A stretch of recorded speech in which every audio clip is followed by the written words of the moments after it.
folks, welcome to the podcast When I Became a Gator. I'm your host, V. Paylor. We're back with season 2 where I connect with alumni, see where they are now, and how their time at UF shaped their lives, careers, and passions. This podcast will focus on the stories of various alumni around the country in hopes of bringing together the Gator Nation one alumni at a time. Today, I'm joined with a very special guest, Casile Kostewicz, and I'm excited to hear Ellen's stories. Lots to share, and we'll just kick off and start with Ellen. Can you just tell us where you grew up, what you studied at UF at the time when you were at UF, and what you did shortly right after graduation? Hi, everybody. Thanks for having me here. Where did I grow up? I was born in the Philippines, but I grew up in Canada, became a Canadian citizen there. So I was born in the Philippines, raised in Canada, but heart is here in the US. Moved to Florida when I started high school, and then graduated from the university in 92, which we'll talk about later. Yeah, we can talk about that later. And just as an icebreaker, I have some photos that I want to share. Let me share your first photo. The first photo that I shared was actually, I was an FSA. I'm one of the founding members of FSA here at the university. And that was the first ever competition that we did as the Filipino Student Association, and we won first prize. And that was the dance competition that we have every year, and with the university. But that was a dance competition that we held with all the rest of the other organizations, and we won first place. So that is the picture that I shared, and that's everybody that was on the FSA dance team. And was this your freshman year or your sophomore? That was my sophomore year. I want to say it's my sophomore year. Yeah, everyone looks great in can you tell us what the traditional outfits that you were wearing were called? Yes, the one that I was wearing one of the yellow outfits that has the poofy, the arms. And that is the Maria Clara. And the dance that I performed then was the tinikling, which is the bamboo dance, where tinikling is actually birds, and the birds are jumping in between the bamboos, which is supposed to be like, the stems of the trees and such. So that was the dance that I danced with that particular costume that I have on. And you dance in the dress? Yes. Wow, that's amazing. All of those costumes, that was taken immediately after the when they announced who the winners are. So everybody, when they gave us when they called Filipino Student Association won first place, everybody just kind of rushed to the stage. We were given the trophy, and everybody obviously, had to take the pictures and had to get their pictures taken. And so, yeah. That's so fun. I mean, I'm even just impressed by tinikling in dresses, like full length skirts. That's very amazing. So the second photo is actually a lot of the same members that were on the first photo, but 25 years later. Oh, wow, that's amazing. So that was taken at our reunion, FSA reunion. And if you look at the pictures, everybody was there with their partners, their children, and we were, even 25 years later, just the camaraderie and the closeness of the organization members, 25 plus years ago to then, even until now, where, I did my math, and it's about 34 years after. Wow. When we first originally met, and we're still just as close. Oh, wow. So I wanted to share kind of the bonding and just the closeness of the Filipino Student Association. Yeah, and I also was able to participate in the Filipino Student Association, even though I'm not Filipino. I felt like it was such a family everyone was really welcoming, and a lot of my good friends were also made there. So that's really good to hear that you all did stay in touch. Yes, we did. And now our kids, you know, a lot of our kids are at the university now also. And Oh, so wow. it's really great, you know, and introducing them and walking them through the halls and then telling them about FSA. And some of them are even now, you know, with the Panganibans and the Estrellados, all of them are now even presidents and vice presidents. And these are our children. Oh, So wow. it's exciting. It's great. It's such a legacy also, just to see where it started from, where you said you founded FSA, the Filipino Student Association, and how much it's grown and even continued throughout the years. Was that one of your proudest moments, do you think, at UF?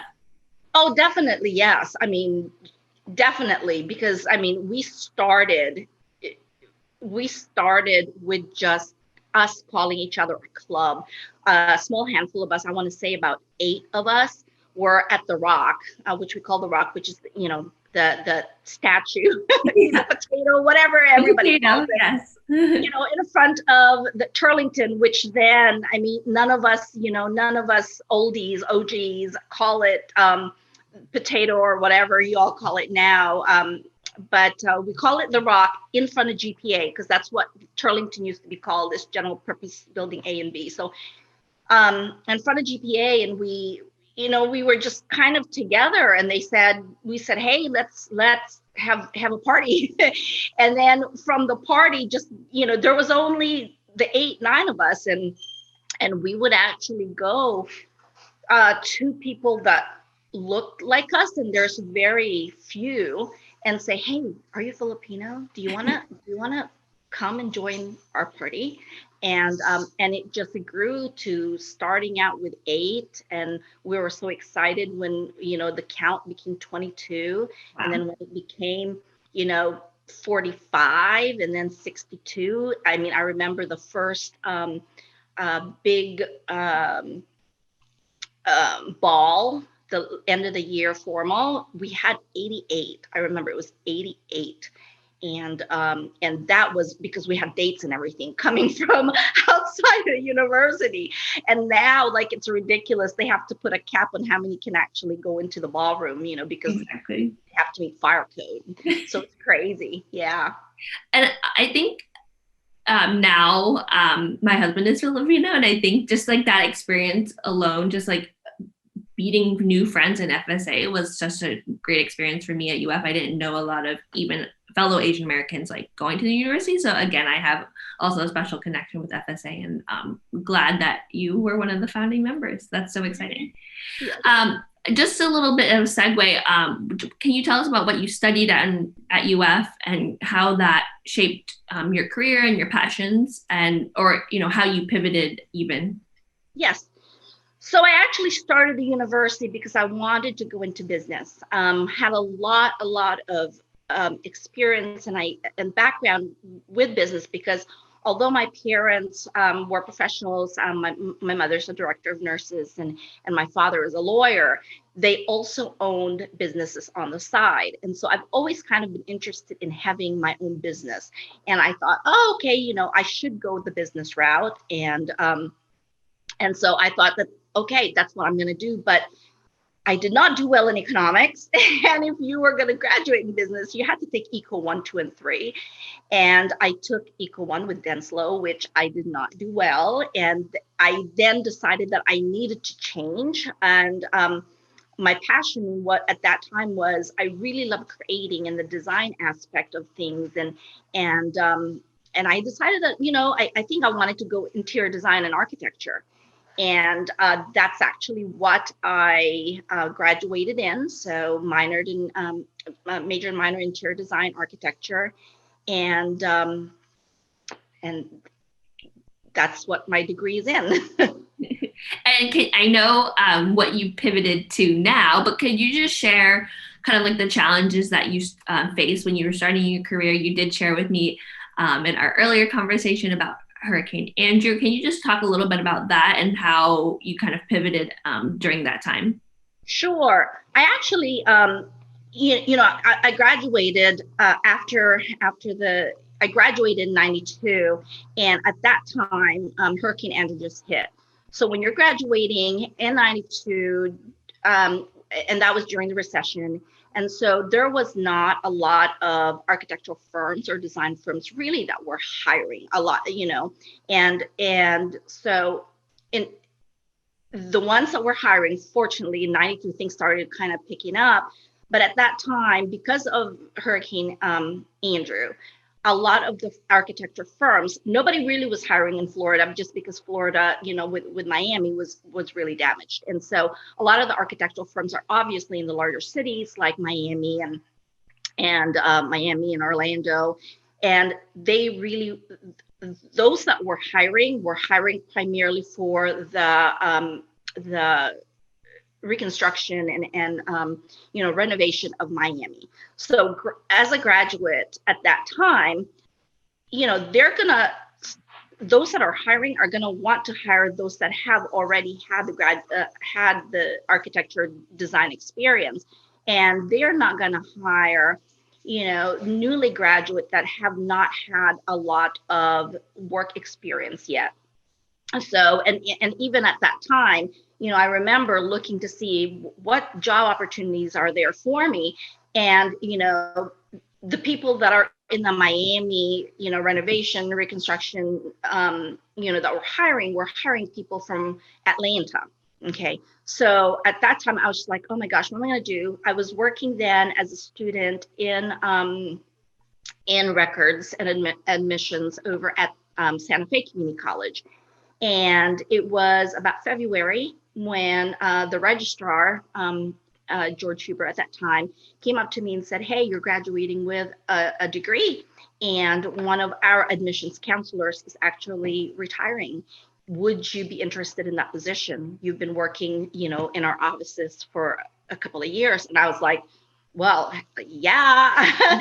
At that time, I told him, I said, of course, I was being hired for a full-time job with benefits. I'm here in Gainesville, where home is for me.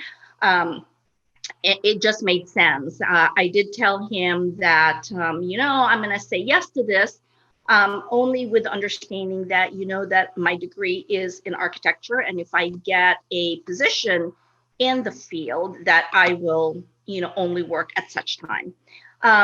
But, life takes you in different directions and has different pathways for you. I actually stayed at Santa Fe Community College as an admissions counselor advisor for almost 5 years until I moved to the University of Florida, because I really was working also as an international coordinator at Santa Fe at that time, whenever the international coordinator at that time was not in. So I was kind of shadowing her and was her replacement every time she was not around. So I really started kind of delving a lot more into international students and international counseling, working with the visas and such. And that's what brought me to, the international, working with international students, and which when the position opened up at the University of Florida, I went and took that, and it went on. And so, yeah. And I think that just speaks to how your velocity to be able to pivot and change. So like, what advice would you have to alumni now of like, if they're looking for a new career opportunity or looking to pivot from like what, they studied or what they are currently working in now? What advice do you have for other alumni? I think that, first is it needs to make sense. Only you will know where you are in terms of the importance with, does it make sense financially? Does it make sense, for your family, for you? And, sometimes even if things are never always going to make sense. But deep in your heart, you kind of have that trust your gut instinct sometimes. And I say sometimes only because, again, you need to take into consideration that there are things there are things that may not make sense, but gut instinct tells you that it's the right direction. And you kind of, you know, when things kind of just fall into place, when things are not very hard for you, that the path is kind of just laid out for you. So when that happens, then you know that, okay, let me take a chance, but always, always, always, and I say always, always have a backup plan, that if anything should fail, that there's something that's always going to cushion that fall if there is something that does, if it doesn't go through, right? So in the sense of me, it was time for me. I've been in higher education, with both within Santa Fe Community College and with the university, like 25 years. And it really was actually even more than 25 years, 28 years. And it was time for me. It was time for that change, and everything was screaming it at me, in all angles. And my backup was, was my partner, was my husband. And in that sense, that made me more brave adventuring out there, knowing that if I fell for any reason, there was going to be somebody that would support me and that would still help me take care of my family, right? So No, that's great to hear that you were able to like listen to your instinct and kind of shift and pivot. Can you just tell us briefly what you do now? I am now a realtor. I am licensed here in Florida, and although that I don't work, although I am only licensed here in Florida, it does not mean that I cannot help you with I got to put a plug, okay? It doesn't mean that I cannot help you anywhere, actually, nationally in the United States, but also around the world. We have a very, very good referral system.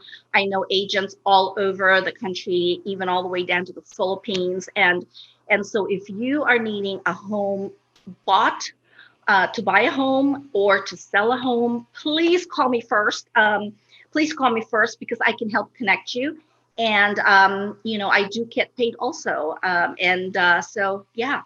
Yeah, no, it's a great time now in 2021 for folks to buy or sell. So Yes. Thank you, Ellen, for sharing that. And just wanted to just go back into when you were at UF. What were some of your other favorite memories when you were at UF? So aside from being in the Filipino student organization, I was also really active with one of my platforms, actually, when because I eventually became the president of the Filipino Student Association in, I believe, 1988, 89, the fall going into the spring. And at that time, it was, we were starting to develop FSA. So a lot of it was mostly Filipinos, but I wanted to bring more than just the Filipinos together. I wanted other cultures and other, people to be able to become a part of FSA, but at the same time for FSA members to kind of learn from other cultures. So I became really kind of active in being in Club Creole, and I actually danced with Club Creole. My last year, where we again Club Creole won. So I'd like to say that the first place award followed me, but really being able to become a part of HSA. I have so many friends even now that are very, very near and dear and close to me, that are from the Hispanic Student Association at that time, and boyfriends from when I was in Caribsa, and then being very close to the people that are in Club Creole. My dearest and best friends in the world are Haitian. So to me, being a member of other organizations besides just my own, and then being made really like family in those organizations, I think are what brings the best memories for me, because even now, they're all my best friends, and being able to show my children that the inclusivity of others, and just embracing anybody that does not look like you does not mean that they cannot be embraced. Yes, totally. I 100% agree with you. Also, finally, just wanted to just wrap up and just share with our listeners what you do to have me time, downtime, or relax when you are relaxing. Oh gosh, I love to create, and I think that's part of being a designer. I love to create. So every time that I hate to be still, every time I have any moments or time where I don't have to be, mother, daughter, friend, where it's just Ellen time, I will take, I don't even know, everything, whether it's crocheting, knitting, I quilt. I'm a fiber artist, so I do mixed media things, not just with different fabrics, but with paper. I love woodworking. I love power tools. I love gardening. So really and truly, it's just anything that is available. I'm a very, very big proponent of being eco-friendly, recycling, and so when I see when I see something that's, I don't know, that's already dead and doesn't have any more ink, I'll look at it and say, can I make something out of that? Whether decorative or whether useful, and then I expound on that. And to me, that's it continues my thinking process, my design process, but at the same time, I feel that I'm also helping, keep the earth wonderful. Yes, totally agree. And lastly, is there any kind of like shout outs or any friends that you want to just thank and just let them know that you're thinking of them? Sure. Gosh, there's so many. I'm hoping that this is seen, not by the Asian community, but also all of my friends out there internationally, in the different organizations that I've been. I'm going to give this podcast a shout out. I want everybody to see it. Of course. So everybody from my FSA peeps from my college years, all the way starting back in the 1980s, and all of my ambassadors, also in the Asian Pacific Islander affairs, as I moved and transitioned out to the out of the university. Y'all are the world to me, not just then when I was in school, but also when I was working at the university, and even now as a realtor, where all of these ambassadors are contacting me to make me continue be a part of their family by selling them their homes and introducing me to their children now. So really not one particular person, but the embodiment of what makes, APIA, and all the rest of the others that are out there. Yeah, that's great. Thanks again to Ellen for sharing your story with us on the podcast. If you're interested in learning more, take a look at the links in our show notes of this episode. On behalf of the UF Association for Asian Alumni, thanks for listening to When I Became a Gator podcast. If you enjoyed this episode, be sure to subscribe, rate, and review our podcast wherever you find this episode. To find out more, please visit ufasianalumni.com.